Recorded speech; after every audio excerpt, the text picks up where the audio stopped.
নজর রাখবো পরবর্তী সংবাদে এবং আজকে গোটা রাজ্য জুড়ে প্রজাতন্ত্র দিবসের ছবি নিউজ ভ্যানগাড়ি দর্শকদেরকে আমরা দেখাবো এবং তারই মধ্যে আরো এক ছবি দেখাবো এবার প্রেস ক্লাবের। আগরতলার প্রেস ক্লাবে আজকে ৭৬তম প্রজাতন্ত্র দিবস যথাযোগ্য মর্যাদায় পালন করা হয়েছে এবং সেখানে উপস্থিত ছিলেন আগরতলা প্রেস ক্লাবের সভাপতি জয়ন্ত ভট্টাচার্য। তিনি কি বলেছেন শুনুন। প্রজাতন্ত্র দিবস আমাদের ক্লাবে পালন করছি। তো এই দিনটি আমাদের কাছে খুবই একটি গুরুত্বপূর্ণ দিন।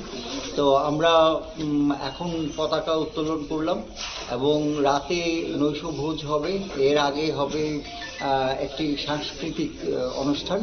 তো আমি ক্লাবের সমস্ত সদস্যদের ওই প্রীতিভোজে এবং কালচারাল যে অনুষ্ঠান হবে সেখানে উপস্থিত থাকার অনুরোধ জানাচ্ছি।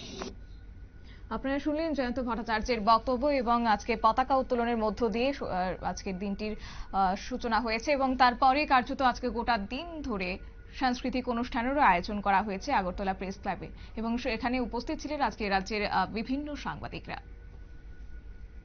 নিয়ে নিচ্ছি ছোট্ট একটি বিজ্ঞাপন বিরতি, সঙ্গে থাকুন।